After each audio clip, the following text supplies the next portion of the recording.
Muy bien, ahora vamos a continuar con los factores subjetivos de atribución.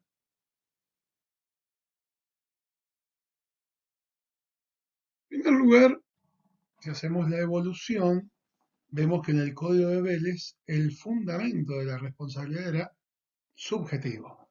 Esta idea que mencionábamos de que no hay responsabilidad sin culpa que nos venía dada del Código Civil francés. Fíjense ustedes cómo regulaba la responsabilidad Vélez Sarsfield en el artículo 1067. Les decía, no habrá acto ilícito punible sin que a sus agentes se les pueda imputar dolo, culpa o negligencia.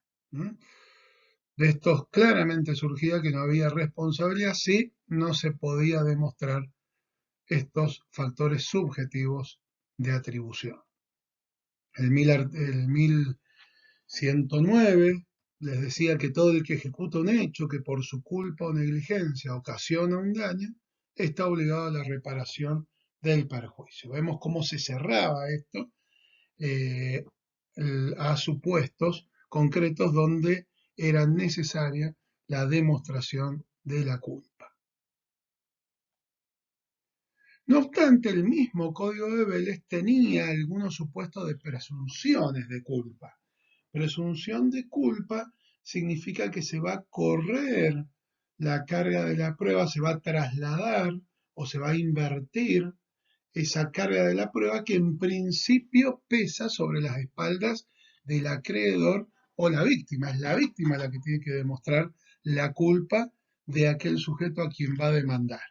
Pero hay distintas situaciones o supuestos donde la norma crea estas denominadas presunciones de culpa, con lo cual quien tiene la carga de demostrar la no culpa será el demandado. Esto ocurre en algunos supuestos que el mismo Vélez traía. Por ejemplo, la responsabilidad de los padres, tutores y curadores por los daños que causaban sus hijos. Ellos se liberaban si demostraban una vigilancia activa, una culpa digamos, agravada, en este caso, acreditando que habían vigilado activamente que el menor no causase un daño. También la responsabilidad de los directores de colegios, maestros, artesanos, era una responsabilidad subjetiva, pero con una presunción de culpa. Lo mismo ocurría con la responsabilidad derivada de los daños causados por cosas inanimadas, que estaba en el antiguo u originario artículo 1133, que era el caso en que el daño se sufriese por la caída de edificios o de construcciones o la caída de árboles expuestos a caer, etcétera. Ahí fíjense ustedes que no hay una conducta humana de por medio y es el hecho de la cosa la que causa el daño, cosas que no están animadas. Las cosas animadas son los animales, que también tenían una regulación precisa en el Código de Vélez y también era una responsabilidad con culpa presumida. Entonces, para cerrarlo, cuando hay una presunción de culpa, es el demandado, aquel sujeto que es indicado como responsable, quien tiene que acreditar que obró diligentemente. Pero también Vélez traía algunas responsabilidades objetivas. Por ejemplo, el caso de los daños causados por animales cuando estos eran feroces. Ahí sí, la base estaba en la creación del riesgo y teníamos este artículo 1129 que les decía que el daño cuando es causado por un animal feroz que no reporta utilidad para la guarda o servicio de un predio será siempre imputable al que lo tenga, aunque no le hubiese sido posible evitar el daño. Yo no puedo ahí excusarme diciendo, mira, obré diligentemente, traté de hacer lo posible para que no cause el daño y lo mismo lo causó. No, lo mismo voy a responder. ¿Mm? Otro tanto ocurría con la responsabilidad de los hoteleros por el daño causado en los efectos personales que llevan los viajeros. Una valija era robada dentro del hotel y bueno, el hotelero no puede excusarse diciendo de que fue diligente y estuvo al cuidado en todo momento de ese efecto personal y que lo mismo lo robaron. No, aun cuando acrediten que le fue imposible evitar el daño, lo mismo responde. ¿Mm? Fíjense ustedes, el factor objetivo de atribución, aquí nos damos cuenta por la eximente. Cuando la eximente de responsabilidad anida en la acreditación de la diligencia debida, si yo me libero acreditando que fui diligente, ahí ustedes fácilmente se dan cuenta que el factor de atribución es subjetivo. Ahora, si la eximente anida en la demostración de una causa ajena, o la norma me dice que aunque pruebe que me ha sido imposible, lo mismo respondo, ahí claramente vamos a verificar que nos encontramos en presencia de un factor objetivo de atribución. Esto es muy importante que lo tengan en cuenta, siempre detectar la eximente, porque en verdad esa es la información que nos da la norma. Muchas veces la norma no nos dice cuál es el factor de atribución, pero sí nos dice habitualmente la eximente de responsabilidad. Bueno, en 1968, la gran reforma de la ley 7711 puso en crisis el sistema subjetivo, la reforma que pensó y diseñó el maestro Borda, incorporó en el régimen jurídico algunos factores objetivos de atribución que hoy en día subsisten tal cual. Por ejemplo, el riesgo creado, la gran novedad, este, tenía también base en la jurisprudencia francesa del año 1930, grandes precedentes que ustedes van a ver cuando tengan la clase de responsabilidad por riesgo de la cosa. La equidad, que es un factor de atribución objetivo que vamos a ver en en el próximo video.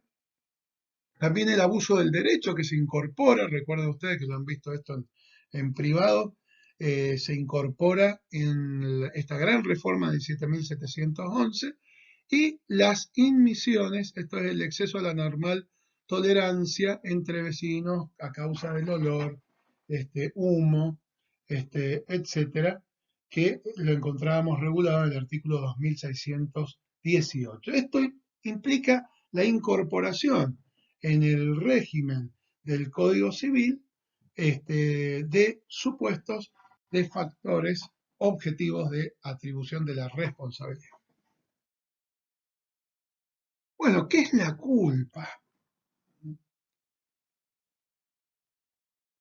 Para esto tenemos el artículo 1724 que se denomina factores subjetivos. Acuérdense que ya el mismo código nos dice que los factores subjetivos pueden ser el dolo o la culpa.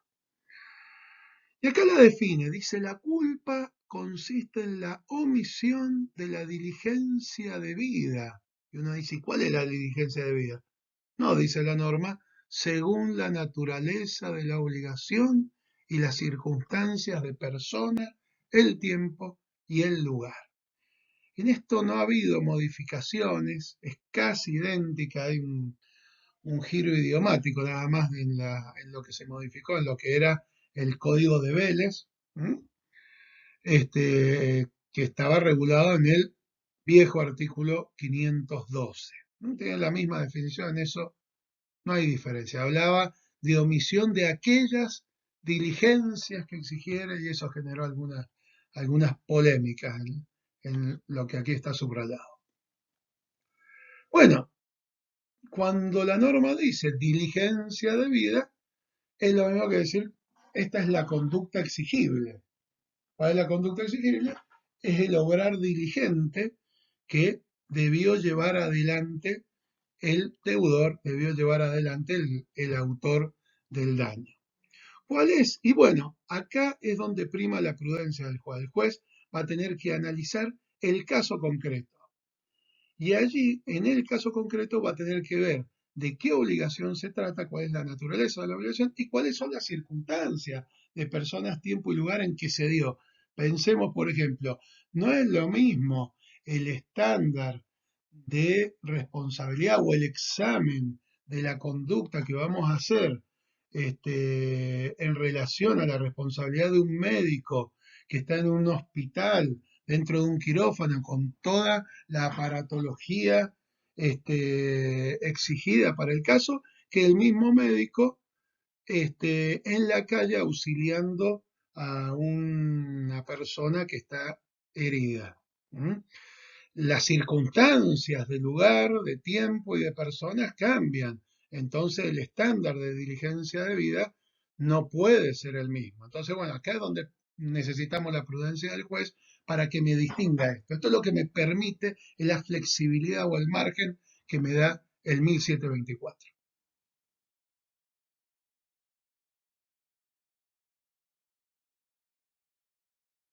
También debemos saber que este concepto, al haberse unificado las órbitas de responsabilidad, órbita contractual y extracontractual, o mejor que contractual, obligacional, en la definición de factor subjetivo y la definición de culpa es la misma. ¿Eh?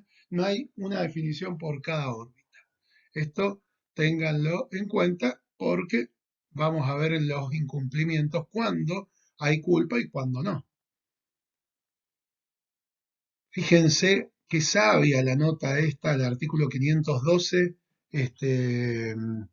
elaborada por Vélez. Decía, el artículo del código se reduce a un consejo a los jueces de no tener ni demasiado rigor ni demasiada indulgencia y de no exigir del deudor de la obligación, sino los cuidados razonables, ¿no? El juez, en el caso concreto, va a tener que ver si ese sujeto, el deudor, el autor del daño, tuvo los cuidados razonables que las circunstancias y la naturaleza de la obligación exigían en el caso. ¿Cuáles son los rostros de la culpa? El 1724 nos lo describe, dice que comprende la imprudencia, la negligencia y la impericia en el arte o profesión. Estos son los supuestos que la norma civil trae en el 1724. Para distinguirlo prudencia o negligencia es fácil analizando si lo que estamos reprochando es una conducta positiva o lo que se reprocha es una conducta omisiva. ¿Mm? Si lo que se reprocha es una conducta positiva, la vamos a denominar imprudencia. En la imprudencia, el sujeto hace más de lo debido, actúa de manera precipitada, prematura o irreflexiva. Es la denominada culpa consciente, que por ahí la desarrolla más en el derecho penal. Entonces, el tipo que va a 200 kilómetros por hora, como en ese caso de la fotito, ese se lo reprocha por la conducta, por una conducta positiva, ¿no? Hace más de lo debido y actúa de manera precipitada, irreflexiva, prematura, etc. En cambio, en la negligencia, el problema es que el sujeto omite y no hace lo que debió hacer. El sujeto acá, fíjense, hace menos de lo debido. En verdad, la actividad hubiera evitado el resultado. El tipo sale a andar en ese auto que está en la fotito sin haberle puesto las tuercas a las ruedas o sin que los frenos funcionen, ¿eh? Y causa un daño. A esa la denominaremos culpa inconsciente. El otro rostro de la culpa era la impericia. Este se le aplica a los profesionales, es la incapacidad técnica para el ejercicio de una función determinada. ¿Mm? Acá vamos a analizar ese profesional, cómo actuó cuando causó el daño y cómo debería haber ha actuado conforme a lo que se denomina la lex artis, la ley del arte de curar, o el abogado que nos lo dice las leyes de ejercicio profesional, que es lo que debería haber hecho en las circunstancias. Allí podremos determinar si obró o no con culpa. El sujeto aquí se aparta del estándar del comportamiento medio del buen profesional. ¿Cuáles son los requisitos de la culpa? En primer lugar, debe aparecer esta idea de falta de intención nociva o maléfica. Porque en verdad, si hay intención nociva o maléfica, estaremos en presencia del dolo, no de la culpa. Luego es necesaria la omisión de la conducta debida conforme nos lo dice el artículo 1724. Y aquí la conducta puede ser positiva o negativa, como vimos recién, teniendo en cuenta la naturaleza y circunstancias. Y también es necesario que el sujeto sea imputable. Esto es importante. La imputabilidad, que es la misma imputabilidad que ustedes ven en derecho penal, en el artículo 34 del Código Penal, la imputabilidad no es un presupuesto de la responsabilidad, sino que es un presupuesto de la culpabilidad. Solo podemos predicar culpabilidad de un sujeto que tenga discernimiento y que por lo tanto sea imputable. Si el sujeto es inimputable, nunca podremos pensar en culpabilidad, aun cuando ese sujeto cause daño. Ahora, si el sujeto que es inimputable causa un daño, vamos a ver si responde, desde ya le adelanto que sí, pero ¿cuál será el factor de atribución? Porque la culpa no es. Entonces, habrá que determinar si se obró con discernimiento. Para eso tenemos el 261 del Código. Dice que obran sin discernimiento aquellos sujetos que están privados de la razón o el que lleva adelante un acto ilícito y no ha cumplido los 10 años de edad, o un acto lícito de quien no ha cumplido los 13 años de edad. Estos sujetos que llevan adelante estos actos se los considera como hechos sin discernimiento. Entonces son inimputables, con lo cual no se lo puede hacer responsable por culpa. Vamos a ver si responde, pero por culpa no va a ser. Y en todos estos casos hay una idea central que siempre los va a acompañar, y esto no se tienen que olvidar tanto en la culpabilidad como en la causalidad, que es el otro gran presupuesto de la responsabilidad que después van a estudiar, es la idea de previsibilidad del resultado. No se puede ser culpable o no puede ser culpable quien no pudo anticipar los resultados de su actuación. Esta es un juicio de previsibilidad, ya vamos a ver en concreto, vamos a analizar ese sujeto que causó el daño, si pudo anticipar el resultado de su actuación. El tipo que va a 200 kilómetros por hora, sí anticipa el resultado de su actuación y es responsable cuando produce la consecuencia dañosa. Esa previsibilidad, la pregunta era si es en abstracto o en concreto, la previsibilidad acá en la culpabilidad es en concreto. A nosotros hablamos de previsibilidad en abstracto cuando analizamos la relación causal, que es otro tema. Fíjense la jurisprudencia, cómo trata esto. Lo vemos claro en este fallo del año 2006, pero lo traemos a colación, aunque tenga ya varios años, porque el juez hace un examen bien minucioso de cómo debe valorarse la culpa en el caso concreto. Fíjense en este caso Bustos Ramón, se trataba de una persona, un paciente que tenía un cuadro de apendicitis aguda, con posible peritonitis, fue al hospital, un hospital de la provincia de La Pampa. Ahí fue intervenido quirúrgicamente por el cirujano de guardia y lo operan, vuelve a su casa y siente dolores en la zona abdominal. Vuelve al hospital, le hacen una radiografía y notan que tenía unas gasas en la zona abdominal, es lo que denominamos oblito quirúrgico, esto quiere decir olvido quirúrgico, algo que se olvidó quienes estaban operando en el acto médico.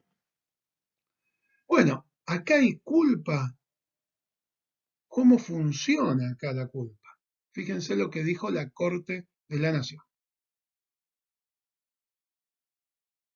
Fíjense, dijo un mínimo de diligencia concreta prestada en el control de los elementos utilizados, es decir, contar las gasas que sacó luego de realizar la operación, sabiendo las que había incorporado al inicio. Un mínimo de diligencia prestada en el control de los elementos utilizados hubiera evitado el daño sufrido. Tal conducta exigible, el de contar las gasas en este caso, no es irrazonable, sino por el contrario, resulta ajustada al modelo abstracto de lo que haría un profesional que actuara conforme con los conocimientos médicos y medios disponibles. Fíjense ustedes, es la diligencia debida de un buen profesional en esas circunstancias. Dice la Corte, bajo este escrutinio no puede considerarse que el olvido de una gasa sea un error excusable, sino una clara negligencia. Las circunstancias de personas, tiempo y lugar, como nos dice el 1724, no arrojan ningún elemento relevante de naturaleza exonerativa de la imputación en el presente caso. Y termina concluyendo el fallo, dice, el análisis entre la conducta obrada, es decir, lo que realmente ocurrió en la operación dentro del quirófano, y la exigible, eso es lo que compara el juez, conforme a derecho, evidencia un grado de culpabilidad que no encuentra eximente probada por la demandada conforme era su carga hacer. Ven clarito cómo es el razonamiento del juez en los casos de culpa. Y aquí no termina la cosa. Fíjense, en 1725 se denomina valoración de la conducta. Esta conducta, a ver, estamos pensando en cuál es la conducta de vida. Fíjense lo que nos dice. Dice, cuanto mayor sea el deber de obrar con prudencia y pleno conocimiento de las cosas, mayor es la diligencia exigible. Entonces tenemos la diligencia de vida conforme a la naturaleza y circunstancias, que vimos en 1724. Ahora, si mayor es el deber de obrar con prudencia, mayor es la diligencia exigible a la gente y la valoración de la previsibilidad de las consecuencias. Esta redacción es muy parecida a la del artículo 902 de Vélez. Por supuesto, esta mayor diligencia exigible, el caso claro es el de los profesionales, la actuación profesional. Se le exige mayor diligencia a un médico especialista que al que no lo es. Si tenemos un médico residente y un médico especialista, se le pide mayor exigencia o mayor diligencia al médico especialista. Ahora, entre todos los especialistas, el nivel de diligencia es igual. Ese va a ser el estándar del buen profesional entre todos los especialistas. Esta norma sigue, dice, para valorar la conducta no se toma en cuenta la condición especial o la facultad intelectual de una persona determinada. Pensemos en cualquier contrato, si uno valora la conducta del deudor, ahí no me interesa la facultad intelectual, la condición especial que tenga. Pero si esa facultad intelectual es parte del contrato y a partir de eso se genera una confianza especial, en estos casos el grado de responsabilidad se va a estimar por la condición especial de la gente. Esta redacción es la que traía en el Código de Vélez el artículo 909. Entonces, como regla, se exige el estándar mínimo que son las diligencias y previsibilidad ordinarias. Como decía Vélez en aquella nota del 512, los cuidados razonables, esos son los exigidos.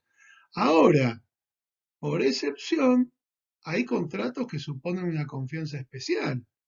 Pensemos en los contratos intuitu personal, estos que tenemos especialmente en cuenta las calidades del deudor. Yo elijo a este pintor, yo elijo a este médico. En el contrato de mandato, en el contrato de obra o en el contrato de servicios, que ahí entran los servicios profesionales, ahí funciona esta norma en esta idea de la confianza especial, confianza generada por la apariencia que me da el profesional con su actuar y la confianza que yo tengo como acreedor en que va a actuar con la diligencia debida. Entonces, cuando existe una confianza especial, dice el 1725, se debe tener en cuenta la naturaleza del acto y las condiciones particulares de las partes. Acá fíjense que se agrava el estándar exigible, justamente por esa confianza que se generó. Entonces, al modelo abstracto, para establecer cuál es la culpa, lo construyo también con la condición especial de la gente. Este es un médico, pero aparte de médico, es tal cirujano o es tal cardiólogo. No es lo mismo cualquier cardiólogo, sino que yo lo elijo a este cardiólogo porque justamente con su conducta me ha generado esa confianza que nos lleva a exigirle una mayor diligencia. Bueno, y en la responsabilidad contractual, ¿cómo hacemos para detectar el factor de atribución de la responsabilidad?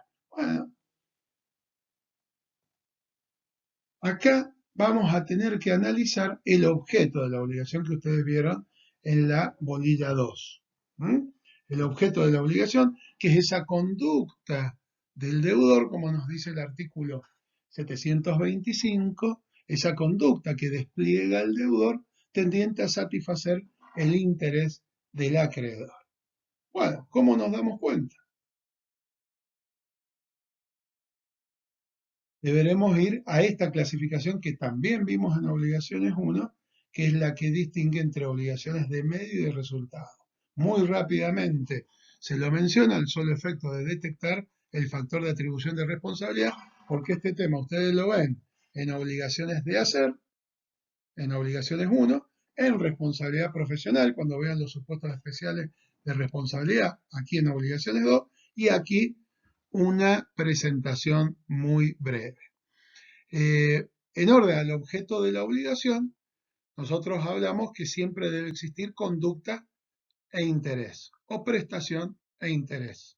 En la obligación de medio, recuerden ustedes, el deudor se compromete a desplegar una conducta diligente. Esa es la prestación que debe llevar adelante. Por ejemplo, el médico al operar, el abogado al llevar el juicio.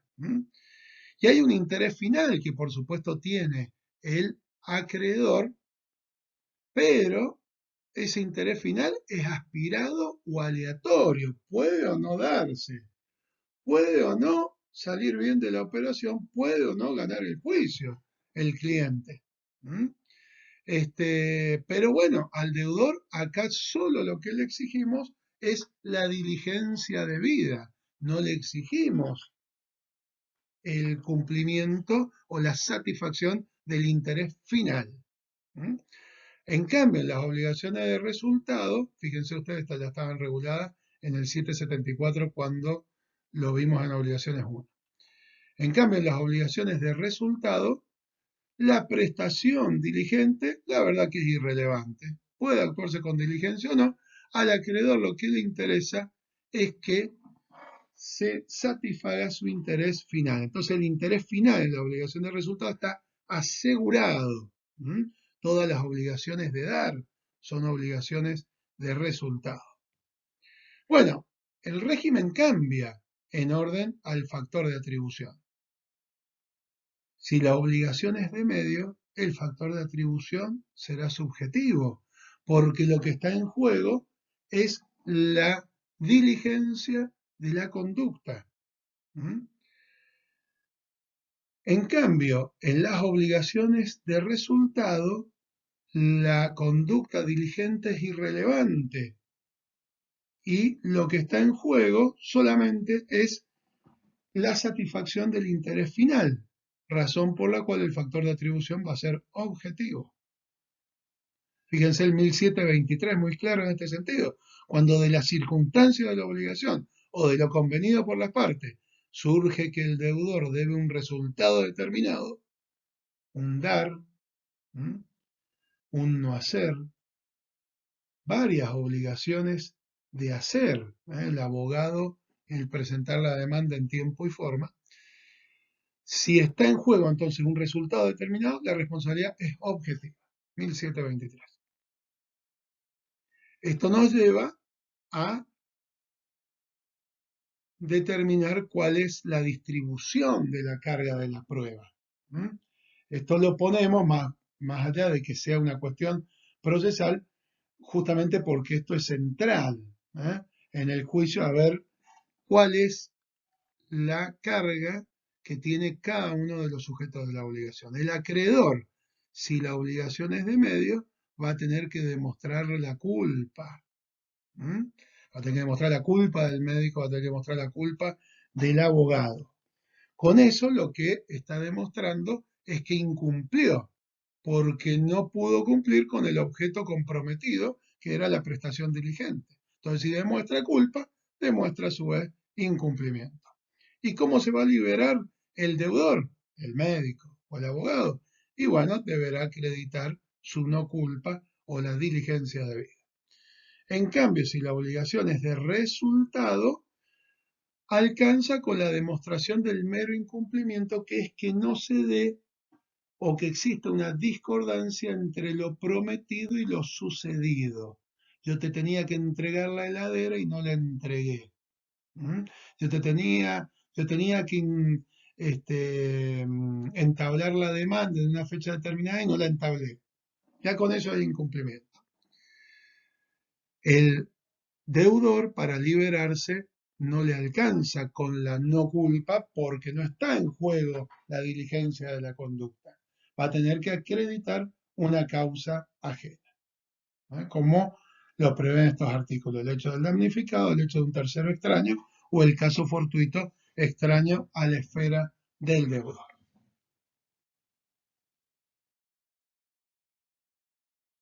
Vamos al dolo. Hemos visto culpa, ahora nos vamos al dolo, el otro factor subjetivo de atribución. Y se ve poco en materia de responsabilidad civil, esa es la realidad. Lo vemos poco en los juicios. En materia penal esto es mucho más común, en principio porque el 95% de los delitos que están tipificados son dolosos. Acá no, acá hay que demostrar esa intención de dañar, que es lo que más cuesta, la prueba del dolo. Bueno, ¿qué nos dice el código en relación al dolo? Dice: el dolo se configura, fíjense, por la producción de un daño de manera intencional o con manifiesta indiferencia por los intereses ajenos. Acá la norma nos está regulando dos clases de dolo.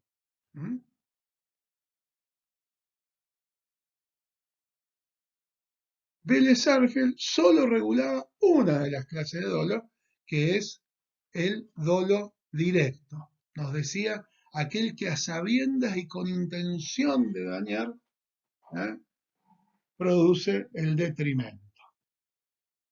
Ese era el dolo directo. Fíjense, en el dolo directo tenemos un elemento intelectual, yo tengo la conciencia de que mi conducta es antijurídica, pero también un elemento volitivo, ese propósito de causar ese resultado dañoso. Con estos dos elementos yo tengo dolo directo. Pero el 1724 me trae también esta otra noción que es la del dolo eventual. Antes de ir a ello, les digo que esta definición de dolo sirve para las dos órbitas de la responsabilidad, para la órbita extracontractual y para la órbita obligacional. Vélez, esta es otra diferencia. Al unificarse tenemos una sola definición. Vélez no. Vélez definía el dolo en la órbita contractual en esos artículos 506 y 521 y en la órbita extracontractual en el artículo 1072. El otro supuesto entonces de dolo que trae el 1724 es el denominado dolo indirecto o eventual, que es cuando el daño se produce pero por una manifiesta indiferencia por los intereses ajenos. El que va manejando borracho, por supuesto, no tiene la intención de atropellar o dañar a ningún peatón, pero tampoco le interesa, hay un menosprecio por la consecuencia probable, ¿eh?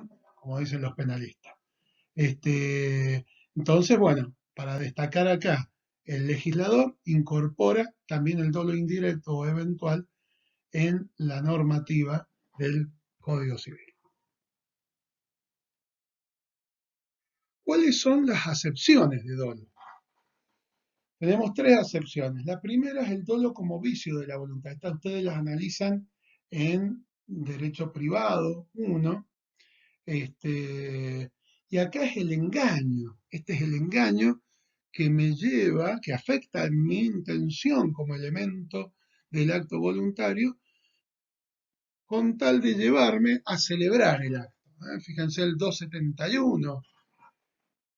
Acción dolosa es toda aserción de lo que es falso, disimulación de lo verdadero, cualquier artificio, astucia o maquinación que se emplee para celebrar el acto. Es ese engaño al que soy sometido para celebrar el acto jurídico. Acá se encuentra afectada, tanto por acción como por omisión dolosa, la intención. Por eso es que este supuesto o esta acepción está regulada en la teoría de los actos jurídicos, en el artículo 271, no en la parte de responsabilidad civil. En la parte de responsabilidad civil están las dos acepciones que ahora pasamos a indicar, que son el dolo contractual y el dolo extracontractual. Acá tienen la misma definición, el 1724 que recién leímos, las dos clases de dolo, no se distingue entre órbita contractual y extracontractual, con lo cual se aplica a los dos ámbitos. Esto era diferente, ya lo mencionamos recién, en el código de Vélez. Hablamos de dolo contractual, aun cuando no lo diga la norma, del incumplimiento deliberado de la obligación, aquel que con malicia, aquel deudor que actuando maliciosamente, queriendo causarle un daño al acreedor, incumple esa obligación. Ahí estamos frente a un incumplimiento deliberado hecho con malicia. Ahora, fíjense ustedes, también estaría regulado dentro del dolo contractual, justamente porque el 1724 nos trae el dolo indirecto, el supuesto del incumplimiento sin intención de dañar, con esta manifiesta indiferencia por los intereses ajenos. El taxista que como le sale un mejor viaje, no va a buscar a quien lo había llamado y por no irlo a buscar se pierde el viaje. Eh, Manifiesta indiferencia por el interés del acreedor. En ambos casos estamos frente al dolo dentro del incumplimiento obligacional. Y en materia extracontractual, por supuesto, las definiciones que dimos recién de dolo directo y dolo eventual. Para terminar, nos vamos a los factores objetivos.